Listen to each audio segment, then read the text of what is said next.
Évidemment, la première des choses, la rue est ma cathédrale, le métro est mon monastère.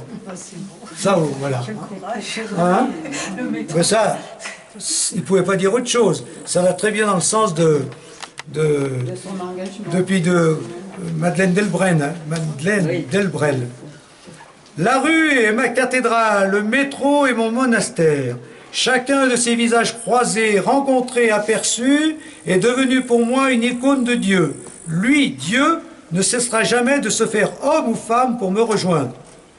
Ce visage d'un sourire comme une visitation, ce visage taillé dans la souffrance comme celui d'un chemin de croix, ce visage écorné, ce visage arrondi, ce visage fermé, ce visage lumineux, autant de visages que Dieu a épousés au jour le jour pour se faire homme, parmi les hommes, se faire l'un de nous, humaniser l'humain. Alors, donc ça c'est très classique, hein, voir Dieu dans les autres, qu'on rencontre dans le visage. Et les visages des gens, ils sont tous très différents. Hein. Mais quand on s'interroge chez lui, qu'est-ce qu'il est en train de vivre? Tiens, il a l'air joyeux, il a l'air malheureux, il a l'air... Bon, ben voilà. Puis on se dit, mais Dieu, il est partout, il est dans cette personne. Est-ce qu'elle y pense? Est-ce que... qu'est-ce que je peux faire pour qu'elle s'ouvre à Dieu? Donc voilà, rencontrer Dieu dans tous les autres. Bon. Et donc, Dieu est partout, il est dans la nature, il est dans la création, il est dans la rue, il est dans les usines, il est partout, mais il faudrait le faire apparaître. Vous voyez, hein? Il reste un Dieu caché, d'accord? Ah, ça c'est traditionnel. Hein? Dieu est partout, mais il est un peu caché. Donc il faudrait le faire voir. Le faire voir déjà à travers nous, par notre témoignage, puis essayer de le faire voir un peu plus dans tous ces groupes humains. Voilà. Alors il y a une expression qu'il utilise, la dernière, j'ai pas réussi à comprendre vraiment ce qu'il voulait dire. Humaniser l'humain.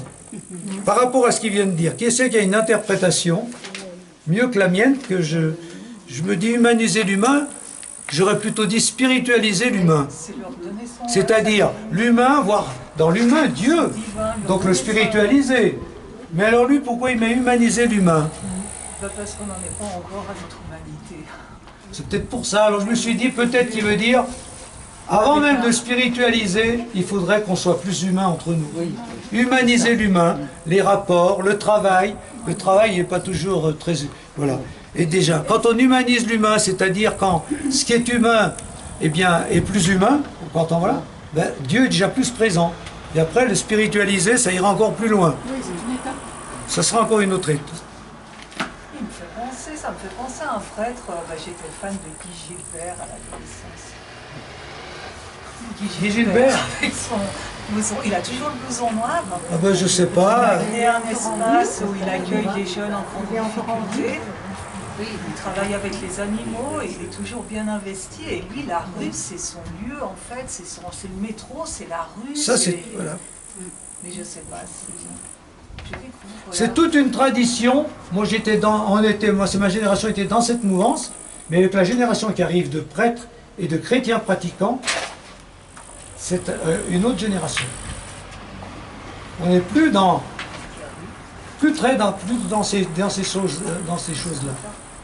On est plus dans le rétablissement de la liturgie, du rite et de l'identitaire. Ils ont peut-être raison, justement, mais c'est la grosse question qu'on doit tous se poser. Comment aujourd'hui annoncer l'évangile dans un monde qui a pris ses distances? Est-ce qu'il ne faut pas l'affirmer un peu plus brutalement que simplement dans une relation fraternelle? Là, je suis l'avocat du diable.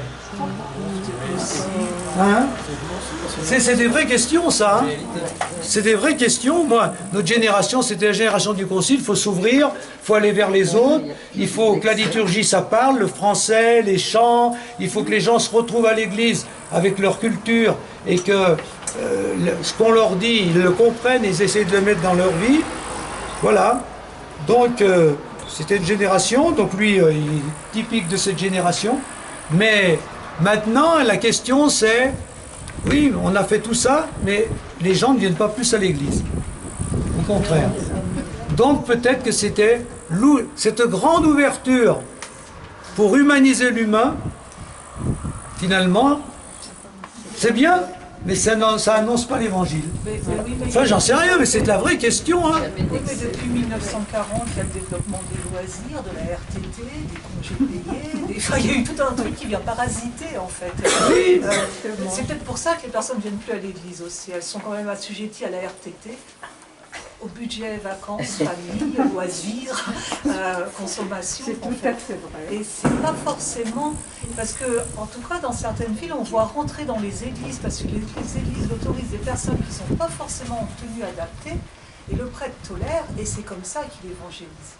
Parce qu'il accepte une tenue qui ne va pas être, un piercing qui aurait dérangé il y a 10 ans, et qui peut encore faire tomber dans certaines régions de France. Ça, je ne sais pas s'il faut aller jusque-là. C'était des grosses questions. Nous, la seule chose qu'il faut faire, c'est de rester soi-même. Oui. J'aime bien. Restons chacun nous-mêmes, vivons l'évangile, témoignons comme on est. Bon, maintenant, là, intellectuellement, on peut se poser des questions sur ce qui est le mieux aujourd'hui pour évangéliser. Voilà.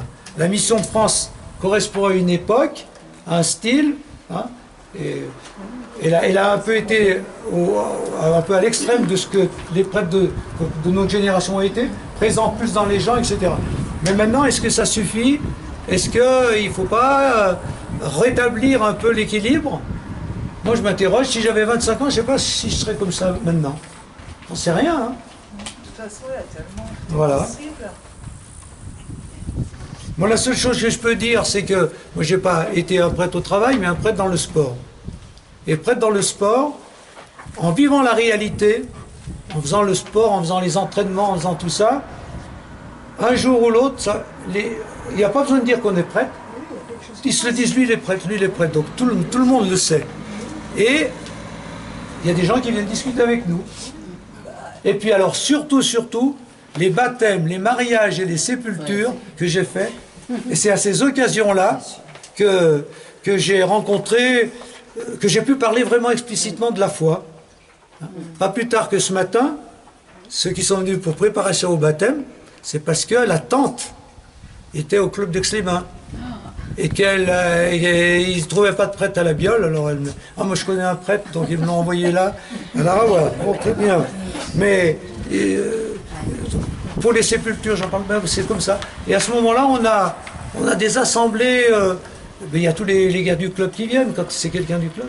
Donc on peut annoncer l'évangile. Puis on l'annonce dans un moment favorable parce que c'est un moment où on se pose des questions. Quand quelqu'un meurt, voilà. Hein, comme la dernière fois, moi, en janvier, l'enterrement de Pierrot Carras, l'entraîneur de Christophe Lemaitre, tout ça, bon, ou des baptêmes ou des mariages, eh bien, c'est vraiment l'occasion de révéler notre propre foi, mais dans un bon climat. Donc voilà. Donc là, moi, je crois beaucoup à la relation naturelle. Et quand il y a une bonne relation, on discute de tout, donc on finit par discuter de notre foi. Et puis, il y a des moments favorables, comme justement ces moments-là où, justement, on demande un sacrement. Voilà. Bon, voilà. Puis j'en ai plein comme ça. Hein. Voilà, par exemple, celle qui a lancé le disque là, au championnat du monde, là. Comment, Robert Michon, là. Mélissa Fleury-Michon. Mais moi, je l'ai rencontrée dans un baptême, à Saint-Offrange-Dessus. Elle était marraine de la fille d'une maman du club. Voilà, c'est des occasions comme ça qu'on peut discuter un peu de la foi. Pas beaucoup, parce qu'on n'a pas trop, mais voilà. Donc, moi, la relation, oui. Maintenant, ça c'est le témoignage, les communautés fraternelles. Maintenant, l'identitaire, on va y revenir. Est-ce qu'il ne faut pas réaffirmer un peu plus notre identité chrétienne pour que les gens qui sont en dehors de tout ça disent, mais être chrétien, ah ouais, ça veut dire ça, mais ça m'intéresse. Bon. Dieu habite notre quotidien. Qu'est-ce que vous faites de beau en ce moment? Ça, vous la posez la question, hein, à tout moment où on vous la pose. Cette question-là, je l'aime parce qu'elle vient retrouver chacun là où il est, caché sous son propre visage. Cela veut dire que le beau se donne en silence à chacun et à chacune, et qu'il suffit de s'arrêter le temps d'un instant pour aller le chercher au fond de soi.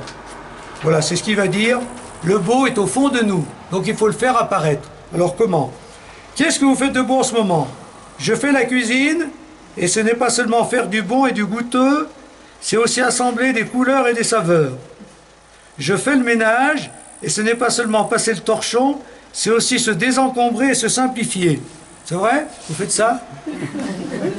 Non, mais ce qu'il veut dire, c'est que quand on fait quelque chose, bon, si on puise au fond de soi, ben, de la créativité, voilà, est-ce que je peux mettre des couleurs pour être créatif, pas simplement faire les choses pour les faire.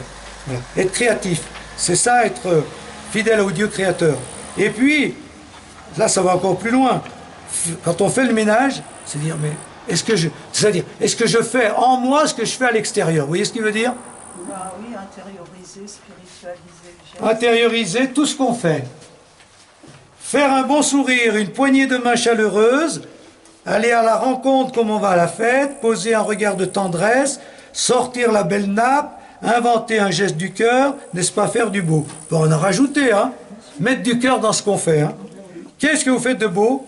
C'est justement l'invitation à regarder le moment de sa vie et à découvrir que rien n'est plus clair que l'amour et que personne au monde n'est étranger à son cœur.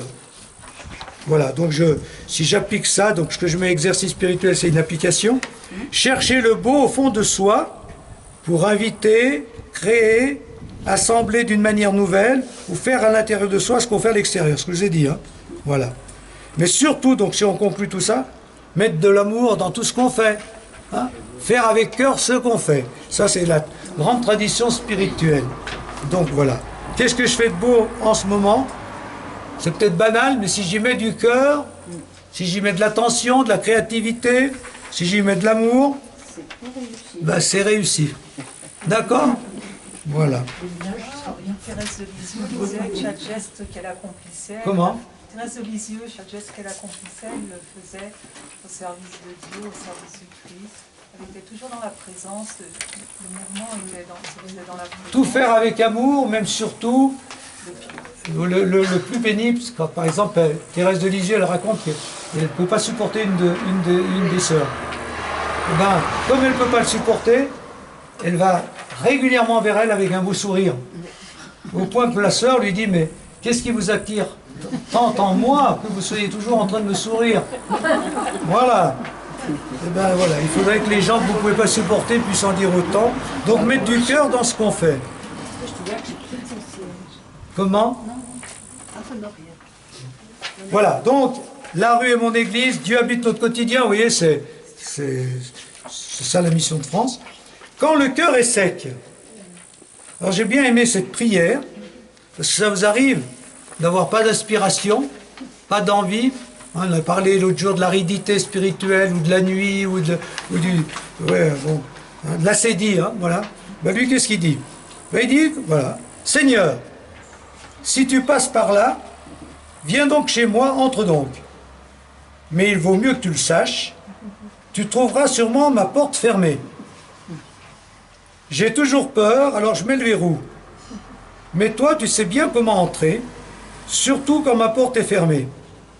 Tu arrives à passer même quand il n'y a pas de porte. Et c'est une méditation sur l'évangile de la résurrection, où Jésus rentre. Voilà. Il dit, ben, des fois, notre cœur est pareil, la porte est fermée. Alors, j'aime mieux te le dire, Seigneur. Si tu viens chez moi, tu ne trouveras pas grand-chose. Si tu veux de l'amour, il vaudrait mieux que tu en amènes. Vous voyez, quand on ne sait pas quoi dire ou que faire, voilà, on dit, ben ouais, moi, ben oui, ben, si tu veux voir de l'amour en moi, ben, viens me l'apporter. Hein. Tu sais, mon amour à moi, il est plutôt rassis. Ce serait mieux que tu en apportes du frais. Emballe-le bien en le transportant. C'est si fragile, l'amour. Si tu avais aussi un peu d'espérance, de la vivace, celle de ton jardin, ce serait bien d'en prendre un bouquet. J'en ai tant besoin pour fleurir mon regard. Et si encore tu avais un peu de foi pour moi, rien qu'un peu, pas plus gros qu'un grain de moutarde, alors je déplacerai les montagnes. Oui, c'est le genre de texte que fait De Bruyne, hein, mais c'est bien de dire, voilà, quand on est dans l'aridité, la sécheresse, eh ben, on peut prier en disant, ben ouais, je suis comme ça, ben, si tu veux que mon cœur, si tu veux voir de la joie en moi, apporte-la moi. Si tu veux de l'espérance, parce que je suis un peu inquiet ou pessimiste, demande-moi. Si tu veux plus de foi, ben, donne-moi de la foi, oui. Voilà. Il faut demander au Seigneur ce qu'il a envie qu'il trouve en nous. Ça va comme ça. Hein? C'est simple. Au risque de la foi, Oui, la foi est une aventure, où il est question de voyage, d'exode. Ça vous le savez, hein? Toute la Bible, c'est marche en ma présence, un bras un petit prend, puis il y a l'exode de 40 ans dans le désert. La foi, c'est une marche. Hein? Un jour, j'ai commencé à quitter le port sécurisant. La religion de mon enfance avec ses interdits, son catalogue d'actions à faire pour être un bon chrétien. Et la foi m'a peu à peu conduit en pleine mer, là où le vent souffle, là où l'homme est à la fois petit et grand, là où il doit se prendre en main, devenir responsable de lui. La foi est une affaire de navigateur, de nomade qui accepte d'être toujours en voyage, en chemin vers quelqu'un qui se fait plus proche et plus différent. Être croyant, c'est pour moi cheminer avec Dieu, en sachant que toute mon existence se passera sur ce chemin. Si je crois atteindre le port, être arrivé, c'est qu'à un moment ou un autre, j'ai faussé compagnie à Dieu. Donc, la question que ce qui se pose, voilà, il dit un peu, en 2 mots, l'histoire de sa foi. Alors, si vous voulez, chacun, maintenant, on va y penser 1 minute, mais en gros, si vous avez à mettre en pratique ce qu'il vient de dire, il y a 3 choses. Faire chacun l'histoire de sa foi. Ça vous est déjà arrivé? Nous, quand on faisait les professions de foi, même surtout les confirmations. Moi, je me souviens quand je préparais des confirmations, je le fais toujours, hein, un peu moins maintenant, mais bon. On commence par dire, écris l'histoire de ta foi. Quels ont été les grands moments, les moments un peu forts, les moments de passage à vide, les moments d'oubli, les moments de renaissance, voilà. Est-ce que ça a été un long fleuve tranquille, ou est-ce qu'il y a eu des hauts et des bas, voilà. L'histoire de ta foi. Alors lui, ce qu'il dit, que sa foi, il exagère peut-être un peu, mais il a quitté la religion de son enfance, même si c'est cette religion qui l'a éveillé à la foi, hein, avec ses interdits, son catalogue d'actions à faire pour être un bon chrétien. Je ne sais pas si c'était ça votre religion de l'enfance. Bon. Et puis, la foi l'a conduit en pleine mer, hein, donc jeté dans la réalité humaine, du travail, etc. Et là, il a pris conscience que si on avait la foi, il faut devenir responsable de soi-même. Ça, c'est bien, ça. Hein. La foi, c'est pas dire à Dieu fais ceci, fais cela, c'est Dieu nous dit prends tes responsabilités. Dieu nous aide à nous prendre en main, à prendre en main nos responsabilités, nos devoirs, voilà. Donc Dieu rend responsable. Voilà. Il ne remplace pas l'homme, il le rend responsable. C'est ce qu'on rétorque à tous ceux qui critiquent Dieu en disant, enfin tous les athées, hein, Dieu c'est l'aliénation, c'est une démission, c'est un refuge. Non, Dieu rend responsable. Plus on croit en Dieu, plus il nous bouscule, hein, plus il nous dit de faire des choses qu'on n'a pas envie de faire humainement. Hein. Le souci des autres, etc. Voilà. Et puis, Dieu chemine avec nous, mais ça, il est toujours plus proche et toujours plus différent. Alors ça, si vous écrivez l'histoire de votre foi, si vous pouvez en dire autant, est-ce qu'on ressent Dieu toujours plus proche, et en même temps, on le voit sous un jour toujours nouveau, on apprend chaque jour, enfin, chaque période de vie, des choses sur Dieu. Voilà les 3 choses qu'il dit. Hein. Voilà, c'est un Dieu qui rend responsable, un Dieu proche, un Dieu toujours différent. Voilà. Alors, est-ce que vous voulez réagir à ça? Sur l'histoire de votre foi, mais je vais vous laisser un instant réfléchir en silence. Mais en gros, comme ça, spontanément, si vous aviez à écrire l'histoire de votre foi, ce que vous pouvez dire là maintenant, qu'est-ce que vous diriez? Est-ce que vous diriez des choses comme, voilà, vous êtes parti d'une religion où il y avait beaucoup d'interdits, de catalogues d'actions à faire, etc. Puis après, vous avez découvert un Dieu qui vous a appris à marcher, à vous lancer dans la vie, dans le souffle de la vie, à devenir responsable. Voilà, qu'est-ce que vous diriez? Que malgré les interdits, notre religion de l'enfance était quand même vivante. Oui, tout à fait. Elle avait besoin d'être informée, Ça m'a jamais de pesé, s'ouvrir moi, autre les chose. interdits.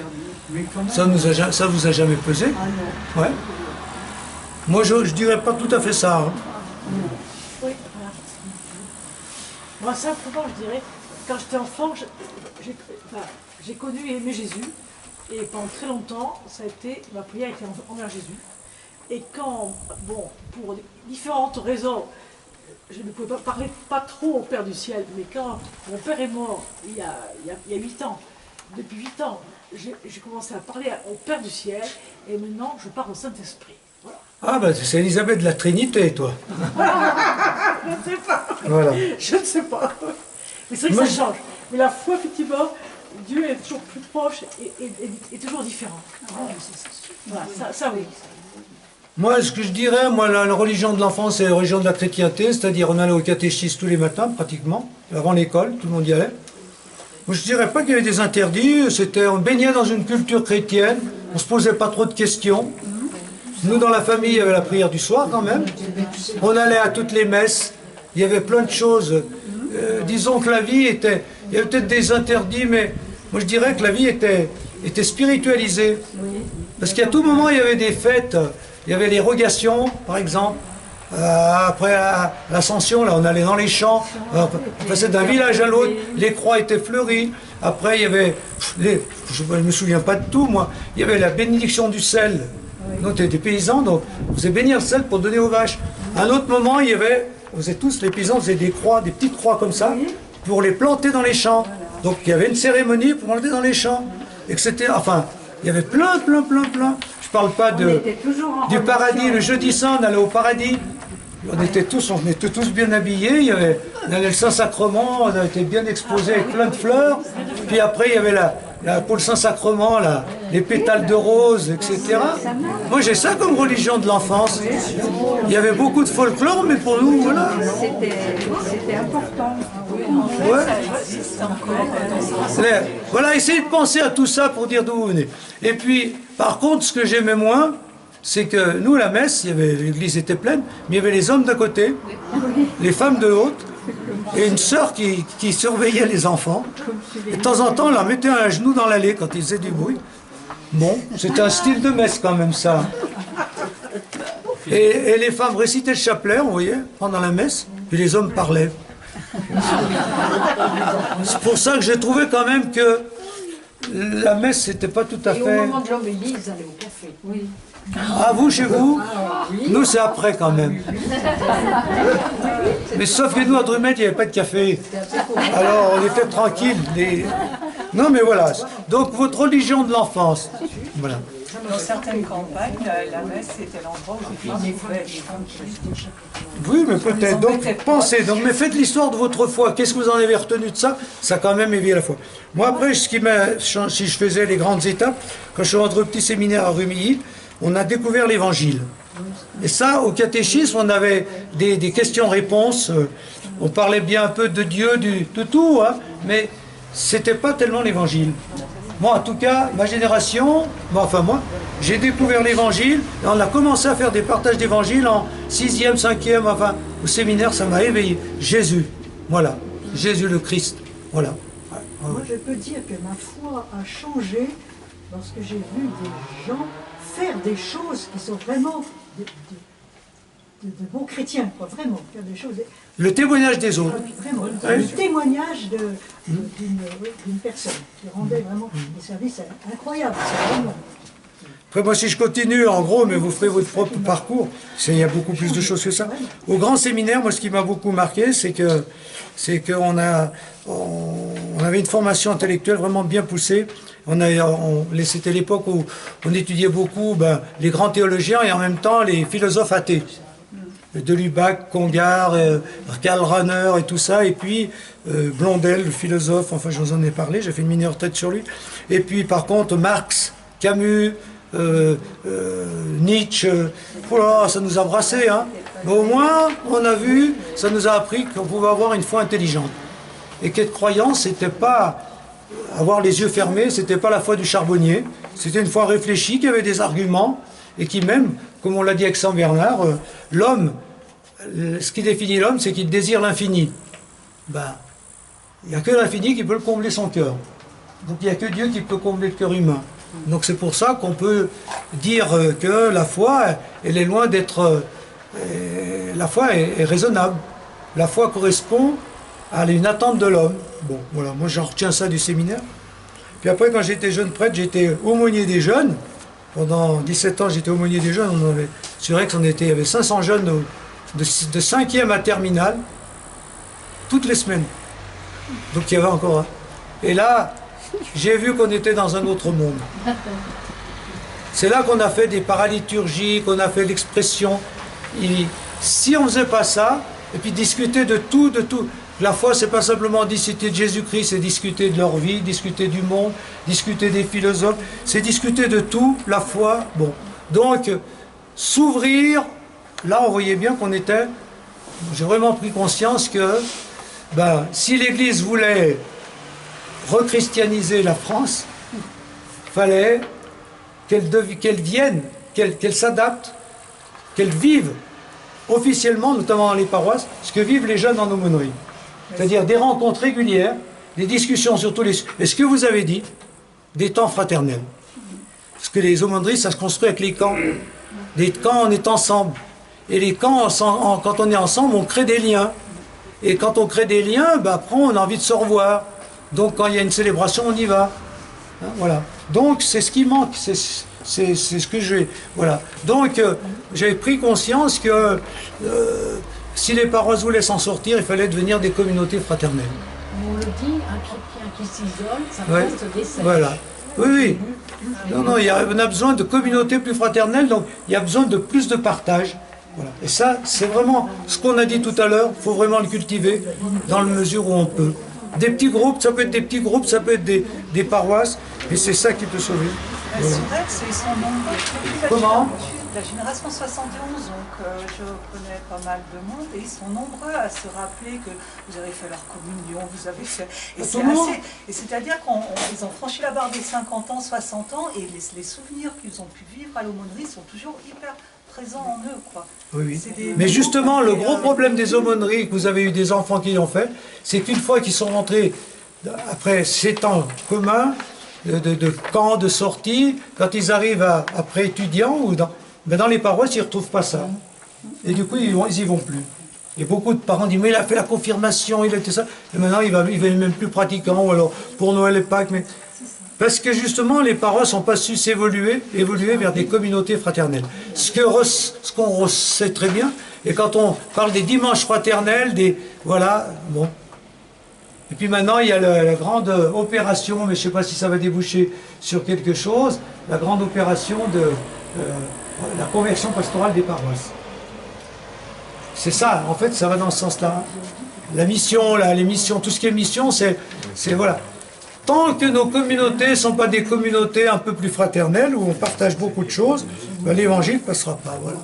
Ça, c'est une grande étape, et j'espère, voilà.